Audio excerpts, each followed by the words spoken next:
Elon Musk was showing off his robot yesterday.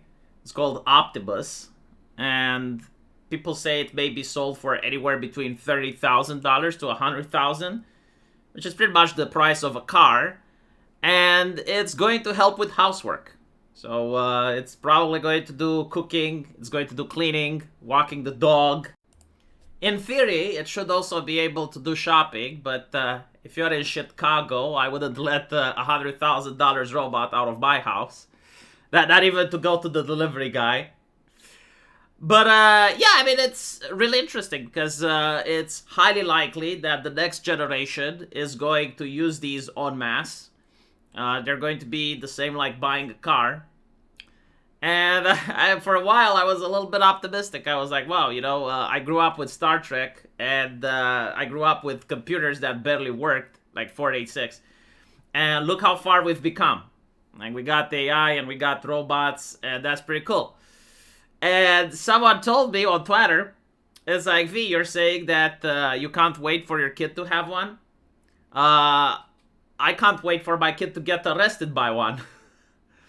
And although he was joking, the reality is pretty chilling, because I definitely see it. I don't think the problem is that you're going to see these robots in the police force. They probably won't be, unless they have like a marginal role. The police would rather use dog robots and drones. But the big danger is the fact that in order for this robot to be in your house, you have to understand how it functions. And the way it functions is by mapping your entire home. Like, it has to see everything in your house. And then it also has to record everything you say. It has to understand your faces, who your family is, who strangers are. Like, it needs to know these things. And worse off, it has to be connected to the cloud. Because for things like basic locomotion, for things like moving around the house, it can probably run locally. But for any type of advanced intelligence, it has to be connected to the cloud, which basically means that someone somewhere on a server, there's going to be every single aspect of your life documented. Like, literally, everything in your house is going to be on a server. Every time you have an argument with your wife, every time you have a mistress over, every time you do something like pirate a video game or whatever the fuck, it's going to be on a file. It's going to be on a server. And I don't know, I mean, you're going to have to trust that company, right? Because it's going to have access to so much information, and you legitimately have to trust them that they're not going to leak it. And you also have to trust that your own government isn't going to pass some legislation in order to not force that company to hand over the private data. Because we saw what's happening with the internet, right? Like, with the internet, for a while, people had the belief that what they're doing online is anonymous. But then slowly and surely, corporations getting nudged by the government, they started adding terms of service. They started monitoring people. And now it's going to the point in Britain where the United Kingdom is demanding that Apple hands them a back door over the private communications of their citizens. The European Union is demanding that every single website on the internet reveals private communications between people. And it's all, to fight against child abuse and stuff like that. But like anyone that doesn't believe it's not going to be used for political reasons is absolutely insane, right? And the idea that you're giving the government more power than God to be able to know what everyone is talking, where they are, what they did last year, it's insane. Like, never in human history has the government had this much power. And now add to that, if everyone had one of these robots that also, besides monitoring online activity, they also monitor offline activity. And I think, like, this is why Elon Musk is so concerned when it comes to privacy. Because his entire business model is going to be relied on people trusting him so that they buy these robots. Because yes, like as I mentioned before, online privacy, I do think it's going to be a thing of the past. I do believe that it's going to be used to blackmail people. It's going to be used to get rid of political dissidents, of politicians that are not part of the establishment. But that's like online, right? Like right now you can do stuff offline and they can't trace you. Not like nothing happens if you do it offline.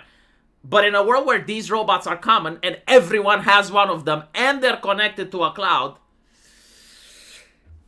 that's a big yikes. And you may think, well, yeah, like people won't do it. No, I think people will. Like the moment you have a robot that can cook you a Michelin dish, right? Like it can look at how Chef Gordon Ramsay cooks its meals, and it can replicate that perfectly. You know, it can cut the pieces exactly to specification. It can use the correct temperature and all that, and it starts like delivering you restaurant style dishes, and it's in your house. I think people will not care about their privacy. I think like most people will just buy one. Maybe I'm wrong. We'll see. So far, there are toy robots, actually. You know, like little robots that are for kids. And they're also having a camera on and shit. And people buy those. Like, they're not worried about privacy at all, right? And that just normalizes the concept that it's like, okay, you bought the little toy. Why not just buy the big robot?